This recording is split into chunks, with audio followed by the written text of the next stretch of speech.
Hey guys, welcome back to W.D.Y.D. CSP. What do you do as a sterile processing technician? So guys, this is the how-to series number 3. The life cycle of instrumentation used in CPD.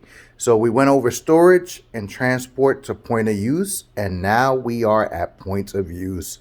So this is part of the process that is invisible to sterile processing technicians. This is where the end users use our product, actually use their product that we processed to service the patient and improve patient lives. So what goes on at points of use and how is our product looked at? Let me show you. So this here is 3 different methods of sterile barriers used to contain our products, the client's products. You have peel packs, wrap, and rigid containers. All 3 examples that I'm showing you right now are barriers used in steam sterilization. Peel pack, wrapped, and rigid containers. So what is going on at point of use? They are doing an inspection of the barrier used to contain the product. In peel packs, they are looking for any tears or compromise in the sterility of the item. What I'm showing you here is an actual event that compromised sterility. So somehow staining went through the package, whether it's a water stain or heat stain, whatever it may be. This is a compromise. But if it wasn't compromised, they're looking for tears on the paper side and the plastic of the peel pack. They are also inspecting the seal around the package. Okay, if there's any compromise in the seal that we as the processors put on. So is it a complete seal? Is there any bubbles or wrinkles or anything in there that can compromise the package? They are also looking at the class or type 5 integrator that is placed inside the package to make sure that it is in the safe zone. That tells the end user that it did go through the sterilization process. But there are also other indicators on this package that ensures that this package went through the sterilization cycle. If one or any of those indicators show a failure, the complete package has to be rejected. So another indicator that you see is a type 1 that is on the tip protector. Okay, that changes color in the presence of steam. The package itself also has indicators that change in the presence of steam. Again, if any of those indicators are not to change, the package is considered compromised. Okay? Now, both of these items were placed in a tip protector. You see that they were held open in the open position so that all the components of the instrument is exposed to steam sterilization. They're also looking, and some places are a little bit more critical than others, but for sterile processors, it's important that we peel pack the items correctly, as shown here. This item is peel packed with the handles facing the opening side of the peel pack. So an OR technician will open the peel pack by pulling the 2 halves away from one another to expose the package, and the handles can be grabbed from there. Okay, the last and probably one of the more important aspects of identification and the sterile barrier is the lot number. This is the only one of the 3 packages where I have this information at, but this is a very old package. But the lot identification sticker helps with traceability in the event that there is a recall of the product or an event that caused anything adverse during surgery. The lot identification number tells you the month that the item was processed, the day it was processed, the year it was processed, what sterilizer, and what load. Okay, so they'll be able to recall or locate this item and all other items processed with this package. Okay, so in this instance, it's the month, the day, the year, the sterilizer, and the sterilizer load. Okay, that's very important. This is a manual process, so you'll see that there's some initials on the bottom. If it was a tracking system or an automated process, okay, you will see a nice little sticker on here with all that information on there, but you still have to have a lot identification number. Moving on to the wrapped item. Okay, the wrapped item. The items should be properly labeled for the correct tray that's needed for the surgery, the date it was processed, and the initials of whoever processed the tray.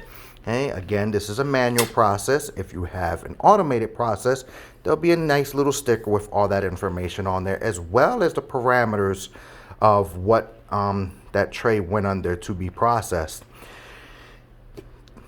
This tray here, or this wrapper here, has a type 1 indicator on the outside of the package, which also doubles as a seal for compromise. Okay, so it makes sure that the item wasn't opened prior to going into the OR. This tape is unprocessed, so this is the color of an unprocessed tape. If the tape was to process, those white lines would turn black or a dark brown to indicate that it had been exposed to some kind of sterilant. Again, they're looking to make sure that those tapes are not torn. Okay, they're also looking at the exterior of the package to make sure there's no water droplets, any staining, any tears, rips, anything that can compromise the package. Moving on to the rigid container. The rigid container is probably the sturdiest of the three. Okay, the rigid container houses instrumentation as well. All right, but there are some key components when inspecting a rigid container. The one that they inspect is to make sure that the lid is on flush, okay, that there's no gaps in the seal. There is also a tamper-resistant lock that is placed on the packages, okay. They have a blank slate here where you can adhere a type 1 indicator on there if you so choose to, but they want to make sure that the lock is in place. Okay, and there's two locks, one on both sides. They're also looking for the identification of the tray to make sure that they have the correct tray. In a manual process, you'll see this information. The tray name, process parameters may be included, who assembled the tray, and again, there should be a lot sticker on all items that are processed. This one does not, unfortunately. I don't have any lot stickers to put on here, but all items should have a lot sticker present. Okay, if a lot sticker is not present, the item will be disqualified. So what happens to these packages before they're used on the patients? Well, they're opened up on a table that's not considered the sterile field by the nurse for the scrub tech, who's already scrubbed in and sterile, to inspect the internal contents of the package. Let's see what that looks like. All right, so the packages have been opened, and now the interior of the contents of the package is inspected. So what are we looking for, or what are the techs looking for? So both the nurse, circulating nurse, and the scrub tech both observe and inspect the tray for cleanliness to make sure that there's no bioburden on the tray. They are also looking for the class 5 indicator to ensure that it has passed, is given a passing result. Okay, once this is verified, the scrub tech will take the item and hold it in limbo for the nurse circulator to inspect the wrapped item. Okay, Now this item will be held up to the light to ensure that there's no tears or any compromising items that are on this internal wrapper. So for instance, again, this is an old wrapper, so this kind of disqualifies or kind of doesn't justify what's going on. But if you see closely, there is a little BioBird in there. Okay. Now, what happens here is this item is disqualified, but now the scrub tech who is holding the tray is considered contaminated. All right, so now this tray has to be disqualified, and the scrub tech now has to change gloves because he is considered contaminated. All right, another tray has to come out, has to be put into circulation, and there's a delay in surgery, most possibly if they haven't set up ahead of time. Hopefully the patient's not in the room when this is happening. Okay, so another tray has to be pulled off the shelf, means another tray has to be processed, means more time needs to be taken. Okay, they're also looking for defects in the wrapper, such as this. Okay, that, even though it may not penetrate all the way through the wrapper, is a compromise of the wrapper. So again, warrants a disqualification.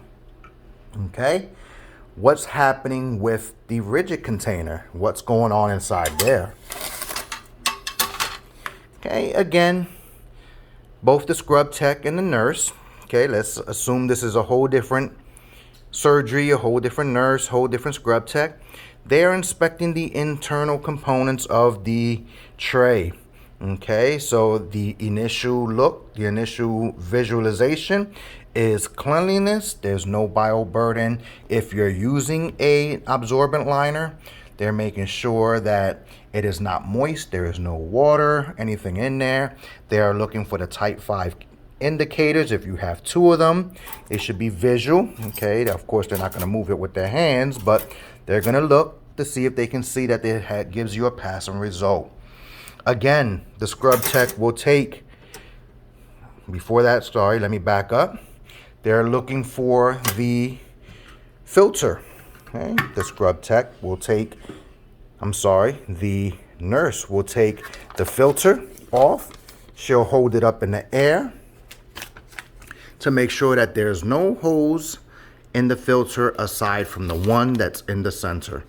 Okay, once that is confirmed, the scrub tech will remove the basket, hold it in limbo while the circulator inspects the internal components of the container, does a hand sweep in there, such as this. Of course, she'll have a glove on. Okay, and look at her hands to make sure that there's no little bioburden, any debris, anything on there. This tells the scrub tech that it is safe to put the instrument tray on the back table or on the sterile field for use. So this is what's happening at point of use with our instrumentation when it's open. All right, guys, so surgery was a success. Patient is safe. They're ready to go home. But what happens to the client's merchandise, being the instrumentation, and what happens next? So before it goes back to central processing, standards state that the instrumentation must be pre-cleaned. Pre-cleaning states that you should remove all gross debris using a moist towel with preferably sterile water. You should never see a technician. If you happen to see it, you should address it. They should not be wiping instrumentation or soaking instrumentation with saline. They are to rinse it with or wipe it down with a moist towel of sterile water. Okay, or they can place it in the basin with sterile water to give it a quick dunk rinse to remove gross soil, and place it back on the pan, and they can place a moist towel on top of the set. Of course, it's a dry towel. Moist towel on top of the set to keep it moist for transfer over to sterile processing, and it must be transferred in an enclosed container with solid bottom, solid sides, okay, by OSHA regulations, or an enclosed case cart with a solid bottom, preferably doors that close, to transfer over to the sterile processing department. Another method that they can do to pre-clean is, again, wipe with a lint-free towel to remove gross soil, and they can apply a pre-enzymatic or a pre-cleaner to keep the instruments moist and prevent any soils from adhering or drying. Okay, many companies make different pre-treatments. Most of them are multi-enzymatic pre-treatments. Okay, and you'll know that they use the pre-treatment when it gets to central processing if you see any like residual film or bubbles on there. It's usually a foamy solution, or you'll see it wet. It'll be notably wet with the pre-treatment. The instrument should be opened fully to access the box locks and everything else, and it comes over to sterile processing, and then we'll be taking over for there for step number 4, guys. So this is step 3, point of use, and what happens to the client's merchandise when we deliver it, or they deliver it themselves, pick it up to get it delivered over to point of use. All right, there are many factors, again, that we play in the safety of patients. All right, so it should always be quality over quantity in what we do. So we'll go over the prep and pack and inspection of instrumentation when we get to that step. But this was point of use, step number 3 in the life cycle of instrumentation. Guys, thank you very much for watching. If you have any questions, please submit your questions in the comments below. Hit the thumbs up, like this video. If you haven't already subscribed, please subscribe to my channel, and see you next time when we cover decontamination, the 4th step in the life cycle of instrumentation.